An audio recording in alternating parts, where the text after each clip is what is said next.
que você esteja bem. Calma, só eu mesmo, só fiz algumas mudanças. Mudei um pouquinho o visual, de vez em quando é bom a gente mudar, né?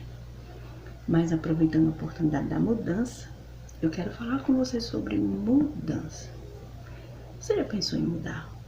Mudar de casa, mudar o visual, mudar a maneira de pensar, mudar de amigos, mudar de alguma coisa que esteja te incomodando de repente? Hoje eu gostaria de conversar com você um pouquinho a respeito de mudança. Você sabia que Deus ele espera uma mudança de mim e de você? Mas que tipo de mudança é essa? É o que eu te convido agora para conhecer através da Bíblia.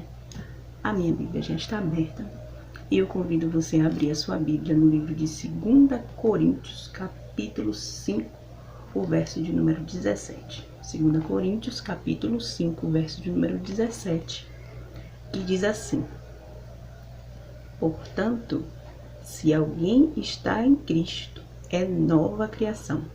As coisas antigas já passaram, eis que surgiram coisas novas.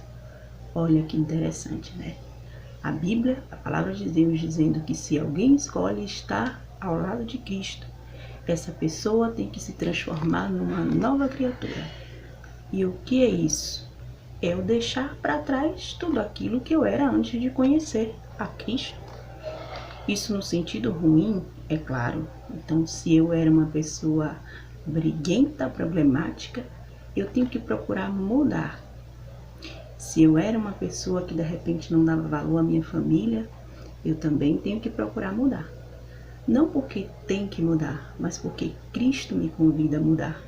E Ele quer me transformar numa nova criatura. Vamos analisar mais um trecho? Agora em Romanos, um pouco mais atrás de Coríntios.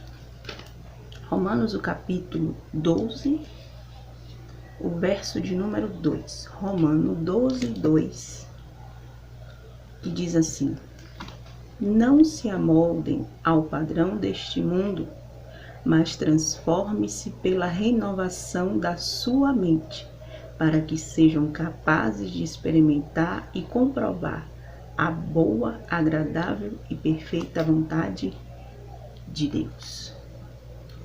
Outro trecho muito interessante, onde o apóstolo Paulo, que escreveu para a igreja de Romanos, ele nos diz que a mudança ela começa aqui, na minha mente. Primeiro eu tenho que mudar os meus conceitos. Primeiro eu tenho que mudar a minha maneira de pensar. E depois que eu consigo mudar aqui dentro, eu mudo o que está do lado de fora. Eu mudo o que está no meu ambiente. Eu consigo mudar talvez até o que esteja ao meu redor. E Paulo também nos diz que eu não posso me conformar com os padrões desse mundo.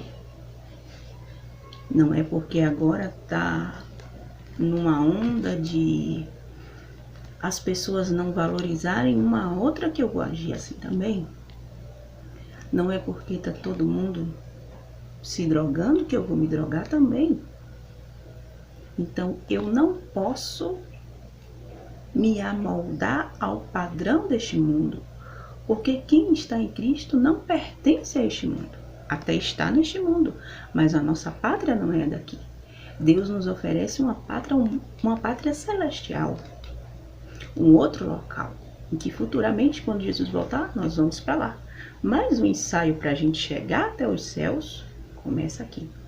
Então, Cristo chama para que eu tenha uma transformação, uma mudança, mas essa mudança começa na minha mente. Outro ponto interessante é que quando Paulo diz que a partir do momento que eu permito que a minha mente seja transformada por Cristo, através disso eu consigo experimentar e comprovar a boa, agradável e perfeita vontade de Deus.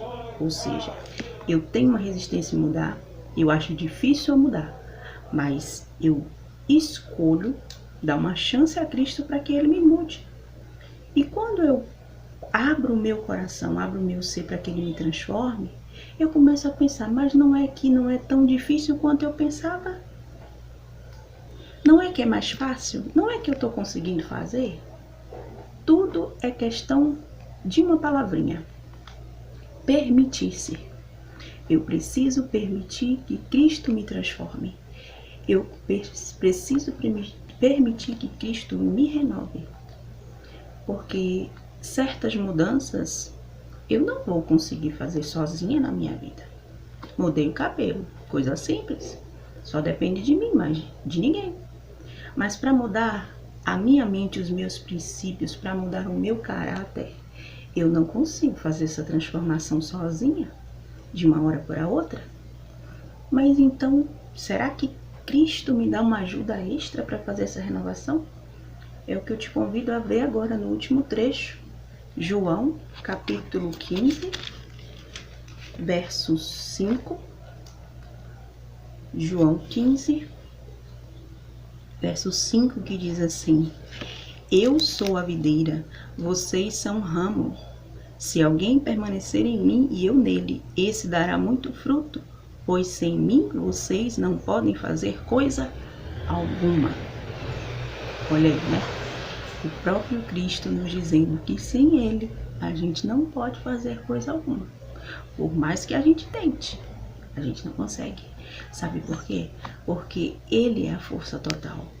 Ele que me capacita para que eu transforme a mim mesmo e transforme a minha vida, transforme o meio em que eu vivo.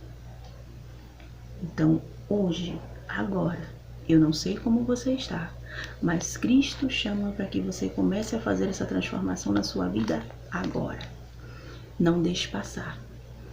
E aproveite e passe essa mensagem para aquelas pessoas que você ama para que elas também sintam a necessidade de permitir que Cristo as transforme, tá bom? Até mais, fique bem.